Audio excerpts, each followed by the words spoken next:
Not yet. Hi, everyone. Welcome to this month's episode of Changing the Conversation Around Grief. I'm Nancy Leffler. And I'm Dan Leffler. And today we have our good friend and colleague, Heather Hill, with us today from, well, I'll let Dan tell you where she's from. Great. Hi, Heather. Heather Hill is a funeral director at Renaissance Funeral Home in Raleigh, North Carolina.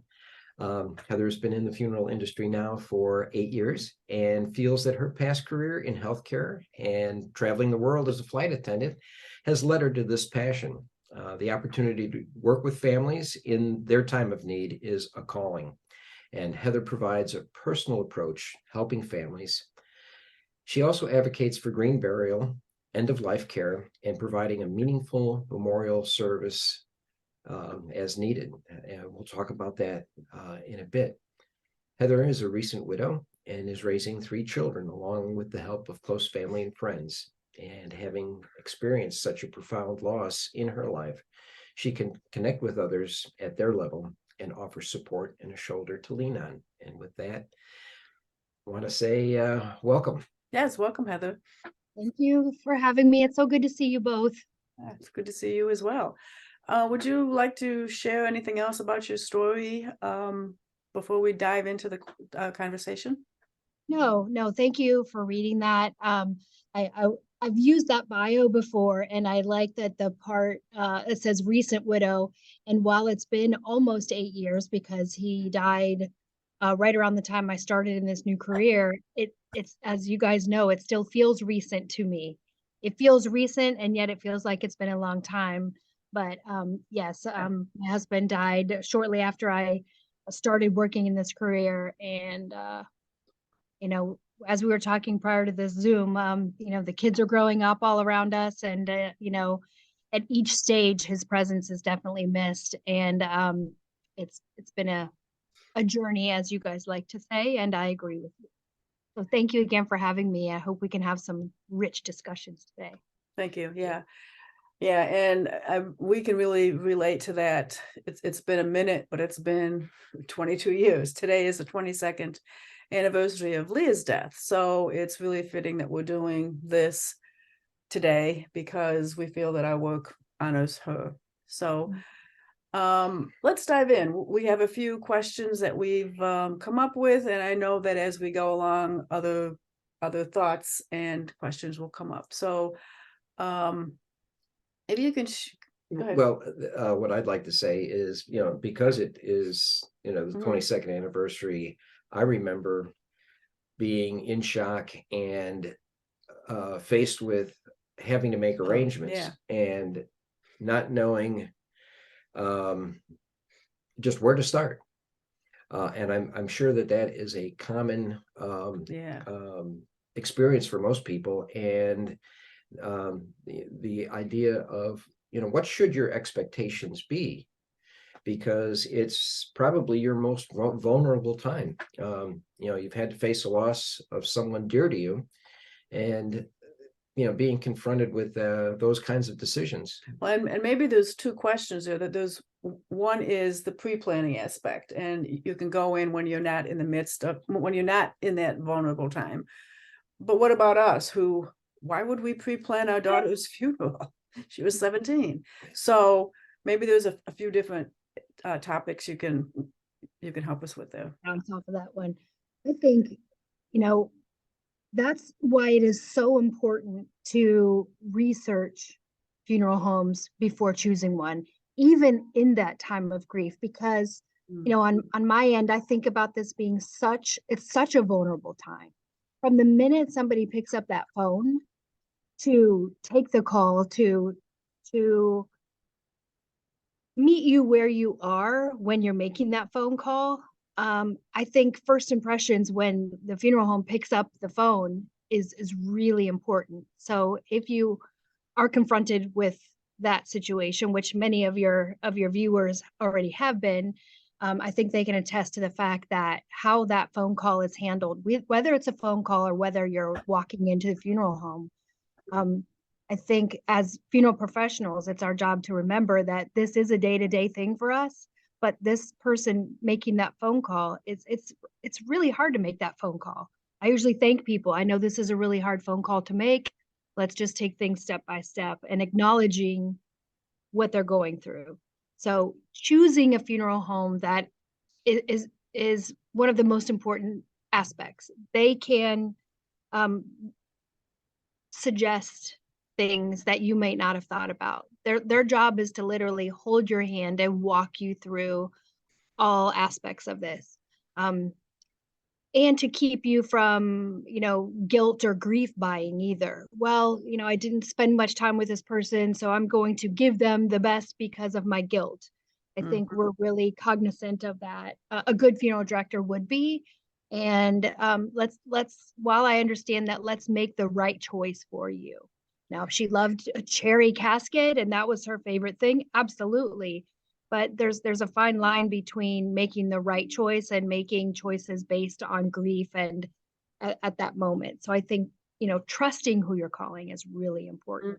I think that's a great point. And you're at a point where you're just overwhelmed with decisions. And the first inclination, as you said, is you're feeling grief.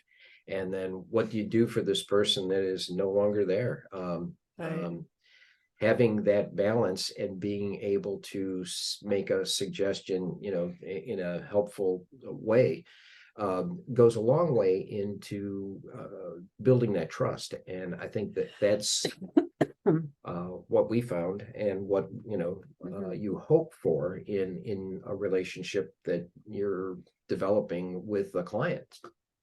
Right. Know, like, and trust is the three pillars of a relationship. Yeah. And but as you said, it's a vulnerable time, and perhaps a funeral directors, people have a preconceived idea. Excuse me. A preconceived idea of what a funeral professional is. And so what would you say to someone who has those preconceived ideas? We're maybe, I'm in this industry and in this world, so I may see things a little differently. So I feel that because of a lot of things that the industry has done wrong, a lot of people come in with their guard up, with questioning things that may not that may be normal. So that's really a sad thing on the industry side, that we are already at a disadvantage a lot of times when people come in, because they think that they're going to be forced to make choices that they don't need to make, which is why it's so important to be educated about what the rules are, what the laws are. But I think about your case. When your daughter died, it's not like you had a history of knowing these things. You went in trusting somebody and going by their guidelines. And I don't know much about the funeral that you guys had, but I hope that you were in good hands and that you made the right decisions based on what was right for you, and not blindly following the exact traditional way of how it's supposed to be done, because there is no way it's supposed to be done. It Right. is, Right. what consoles the family, what brings meaning. And I heard a lot about the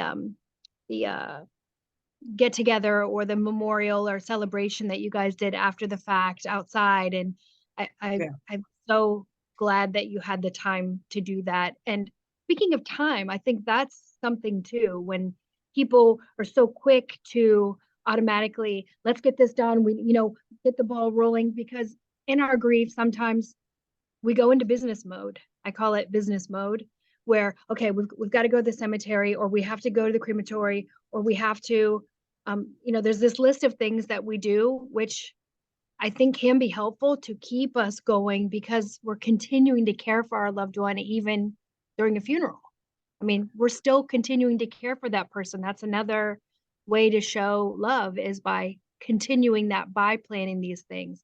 But we can get into such business mode that sometimes I'll just say, let's pull back, let's process, because you have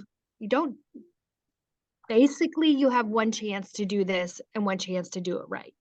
Not that you couldn't have other services afterwards or on anniversaries, but let's pull back, let's process, let's make sure that you have every aspect. You have a chance to now in this space think clearly about how it is you want to memorialize that person instead of let's pull them out of business mode and pull them into processing and thinking and getting ideas and just slowing down a little bit. Because ideally you had the chance to have a conversation of what your loved one would have wanted, but that isn't always the case. And then you also have to balance what the family expectations are, and then what is right for you. And if you're the decision maker, you're faced with a lot. Right. So that makes perfect sense, to say, hey, time out. Yeah. Let's think about this, because like you said, one chance to do it right. And so what you're saying is we don't have to, within 3 or 4 days, like what we experienced growing up, everything is planned and executed, and but that's basically what we did. We had a couple extra days because we had people coming from out of town, but we weren't present for any of that. Yeah, we were still in shock and yeah. And so just by giving yourself a little more time, really makes sense. So, and that's, I wanted to say too, when dispelling those myths, that's why we're having these conversations, so that we can let our viewers know that funeral professionals are caring individuals who want to help you process, like you said, begin at least processing your circumstances, what just I don't want to say that if things have been taken care of and then you have not saying that's the wrong way to do it, but if you're unsure and you're just blindly going to what you think it's supposed to be, the timeout is a good thing. But if you have made that decision, nope, I want to do just as, and you said earlier that, you're taking into consideration all of those things, and family ritual and what your loved ones have done before you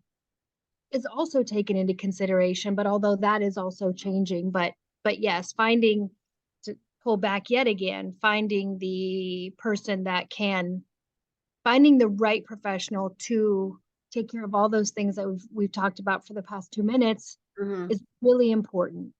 And but you don't always have the time. So I think anybody that's listening to this will stick with you if you come across a death that is unexpected and you're put into motion right away, finding the right place. And I think that a lot of people are in this profession to help, and because it feels like a calling to them. And, there are some places that, aren't so much, or people within that place that aren't so much. So to wrap that is definitely find somebody that you trust and know that's going to take their time and walk with you. That can be found usually from a first meeting. How you feel. Right. And I like what you said too, that it's a balance between the traditions that a family and your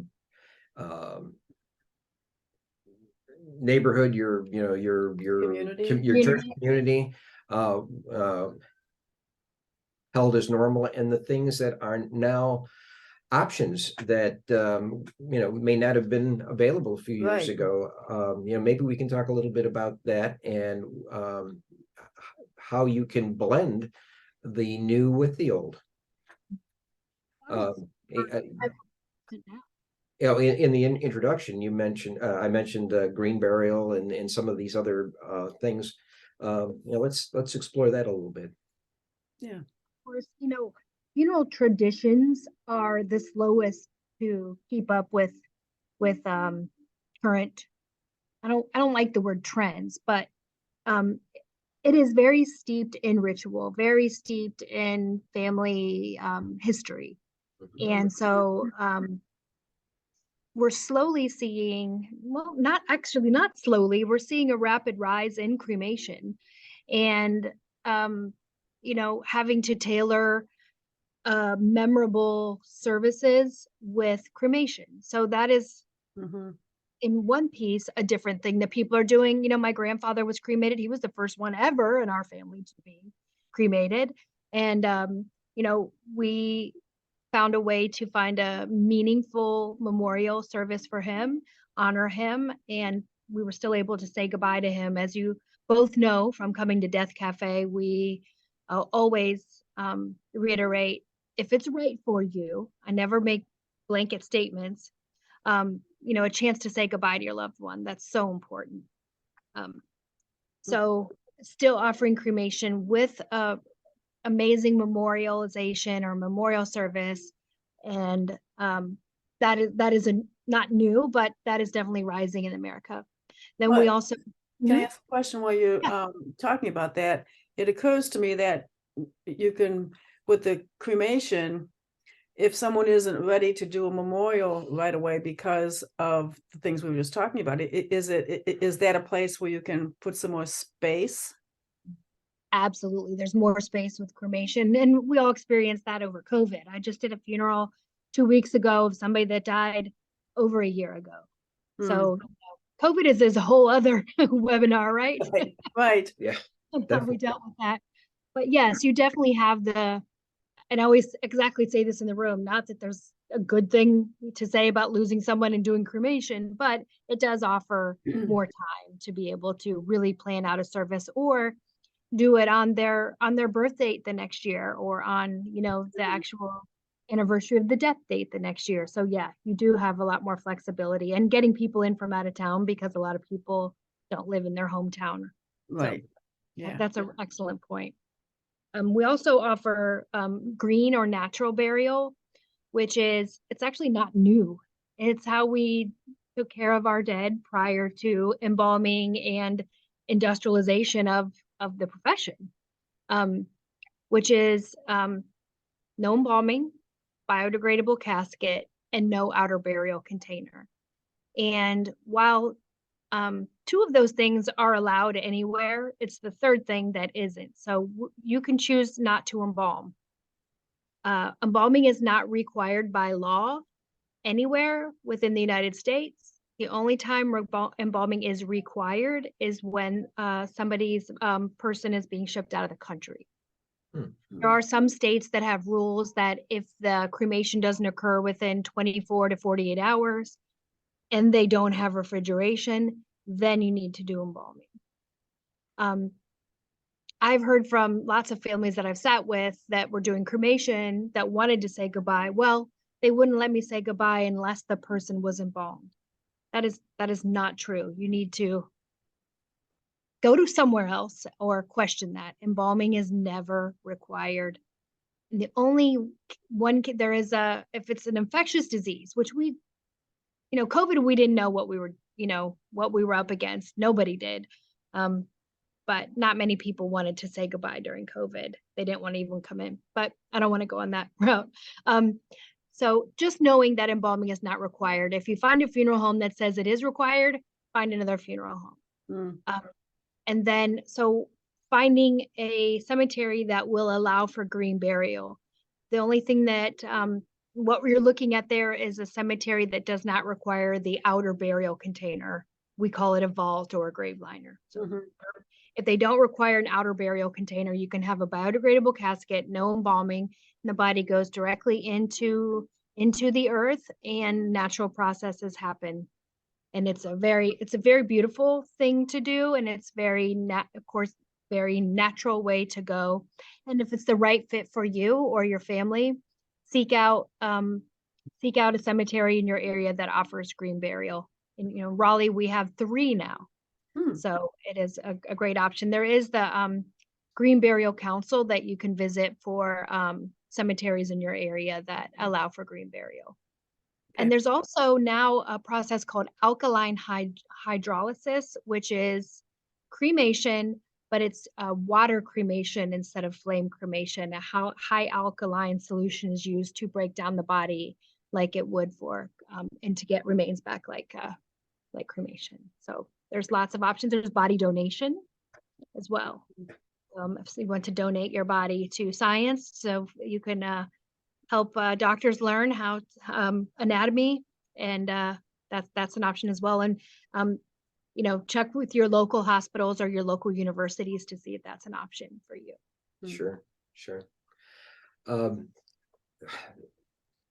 The other aspect of this is the communication that needs to occur between not only the funeral home, but if it's a religious service or if there's music involved, it's that entire realm. And in Death Cafe, and for those we've spoken about Death Cafe before, but the opportunity to get together to discuss a lot of the things that go on, not behind the scenes, but contribute to a good memorial service.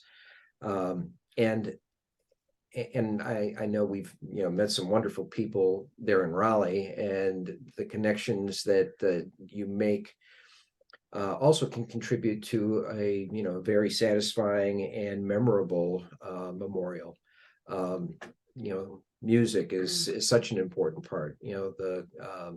And you mentioned the liturgical portion of it. How we're wrapped in a tradition of ceremony. And I don't know if you want to speak to that, but isn't there a lot of coordination that needs to occur there? Yes, and I think that's when there's the twofold. If you had an unexpected death, you're thrown in, I guess, to, okay, I'm planning. What do I do? How can I make the best decision? That's, again, I'm going to throw back to topic number one, is finding somebody that can say, hey, here's the options. Let's think about this. Talk with your religious leader, talk with your friend, talk with your community. Take that time to figure out the best way to memorialize that person, and bringing all those parts together, either on your own or through a funeral home.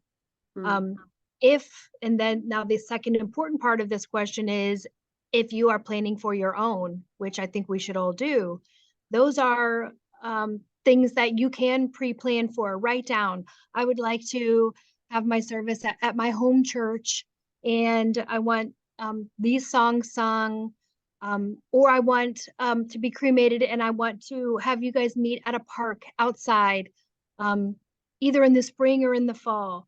So putting down your wishes ahead of time will only help those that are planning for you to follow through with your wishes.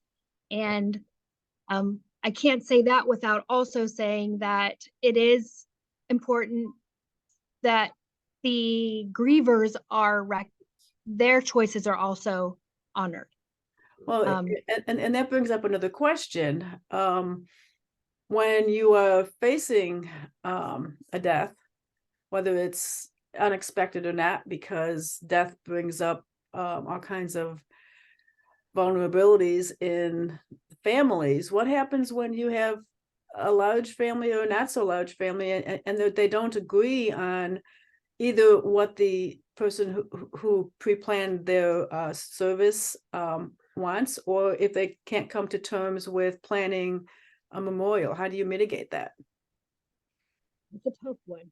There's no exact answer for that one. But let me give you an example. We serve a large Catholic community here, and we have a lot of Catholic-ish folks here. And I think in a case like that, here's what I talk to the families about. I'd say, well, your mother was raised Catholic. She kind of didn't follow the Catholic so much later in life, but it was definitely a part of her heart and soul and her history. So kids are like, we definitely don't want to go to mass. So we will, let's have a service here. We will call a deacon in who can still read the Catholic rites and the Catholic prayers, but you can also have a part. You can play whatever songs you want. You could read a poem you want. You can get up and speak, because during a Catholic mass, none of that is usually part of the service. If you're going to Catholic mass, they may let you say something on the beginning or after. So having somebody that can listen to both sides and try to come together with a good option, that's an example of one. We have we serve also a large Hindu community here. I had a young lady whose mother was pretty traditional. She was not. In the Hindu tradition, the eldest male child is the one that initiates the cremation. And she was like, I understand that ritual, and I understand that is how that's supposed to be, but I'm modern. I'm more modern. So I'm going to follow these traditions, but I'm going to change it in my way. So blending cultures and blending generations is also something that we see, which makes it kind of a fascinating time to be in this industry. Mm-hmm. If we can, I've had some where it can just not happen. They do two services. They'll do, let's say one wants a traditional and one doesn't. Okay, so I'm going to honor this by offering a traditional service, and then we'll have, the party at the roller rink where, they wanted to have their thing. So Yeah. doing both. And you're going to have some families that are just fighting so much that there's no answer. And unfortunately, that they will carry that with them. And where pre-planning comes in, if it was written down, well, mom said she wanted a Baptist service and this and this and this, there's no fighting what mom said. Even though you can take that for what it is and put your own input into it. Mm-hmm. Yeah.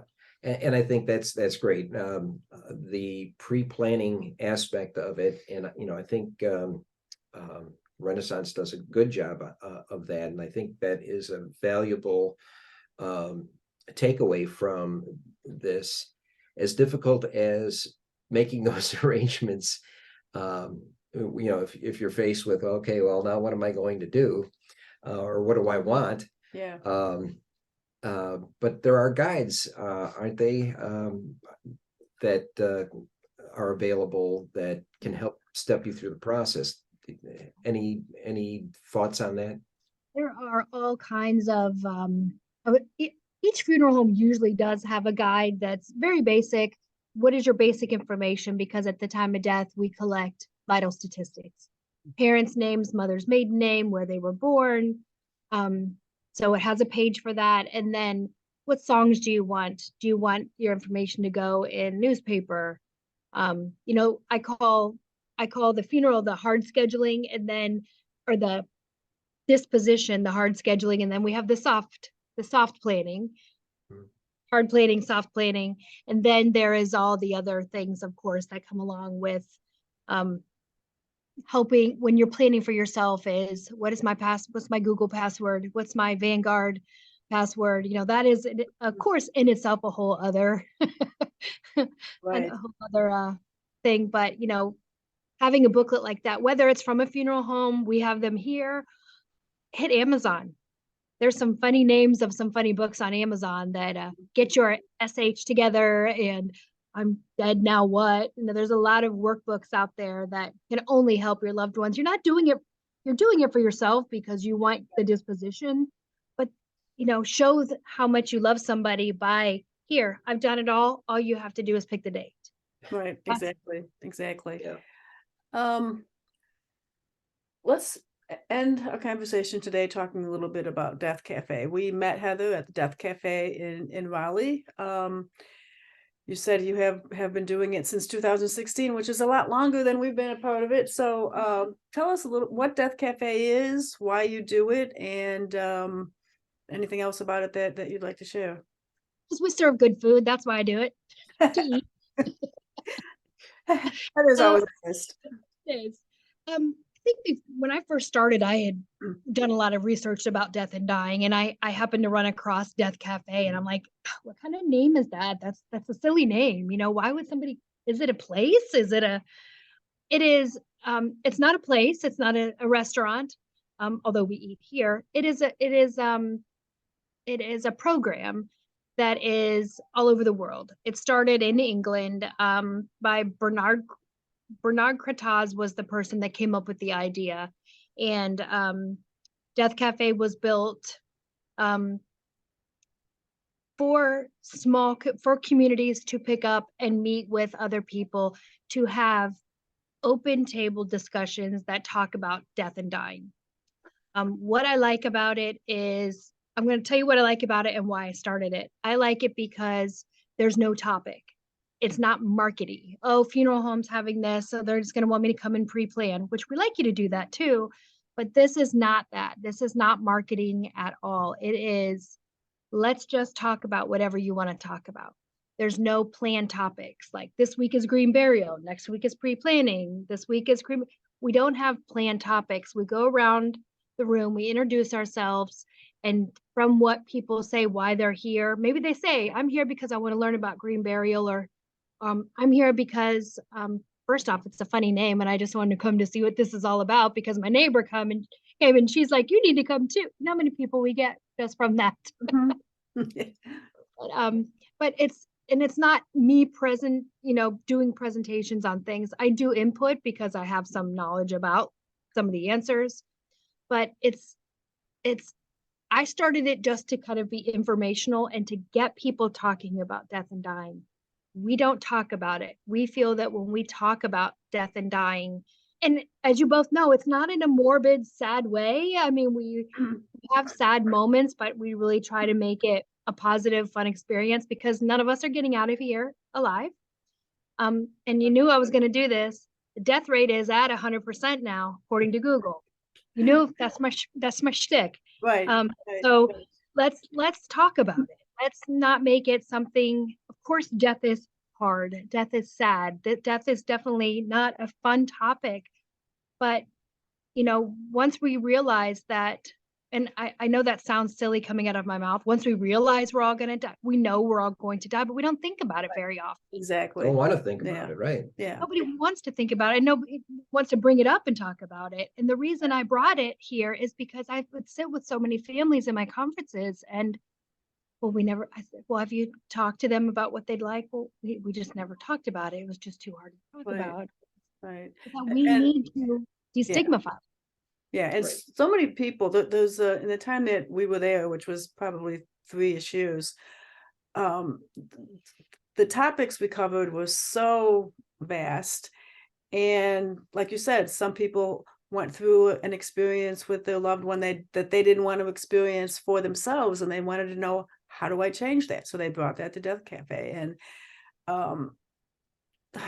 some of the topics were humorous, some of them were somber, some of them were there's a full spectrum of what we talked about. So we are advocates of Death Cafe, and we really miss you, Heather, and we miss everyone else at the Raleigh Death Cafe. So Dan wanted to say hi guys. Hi, everyone. I'll show this clip at the next one. What I loved about it is it's authentic conversation. Right. Yeah. We're all in the same, may not be on the same journey, but we're all on a journey together, and we could come together for an evening to have an honest conversation. And once we name, if there's fears about dying, fears about death, fears about things surrounding the funeral home, once you start talking about it, it's out in the open. There's just a sense of, okay, there's other people that feel the same way, and we can get together and talk about this, and there's a sense of relief. And it's the same thing. Yeah, you'll be happy to know that he used to be the only man there. It was like the sole male. We've got a lot more males here now. That's Thanks great. to you. Well, yeah, and that was it. The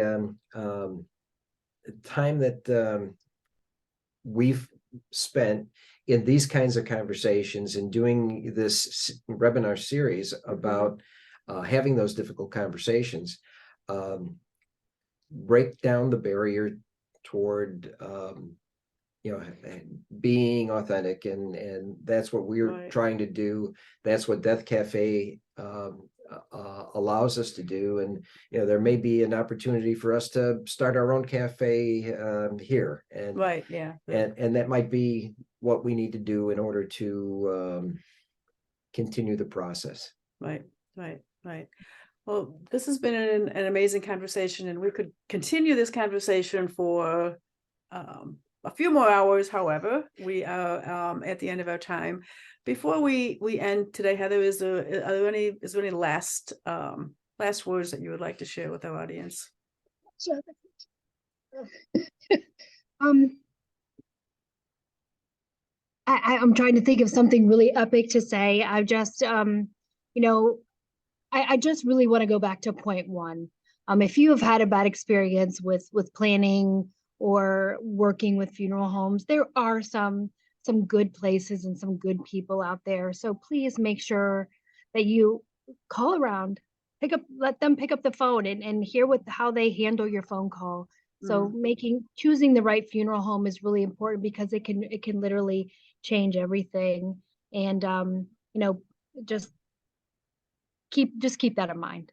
That's not as epic as I wanted to end this, but I think Pretty that's the most epic. important Yeah, topic for this. that is important. Great. Well, thank you for being with us here today. We will put your contact info along with a video. And until next time, we're Dan and Nancy Leffler of Being with Grief. Thank you very much. And Heather, say hello to everybody for us, okay? Promise. Great. Thank you. Bye, everyone.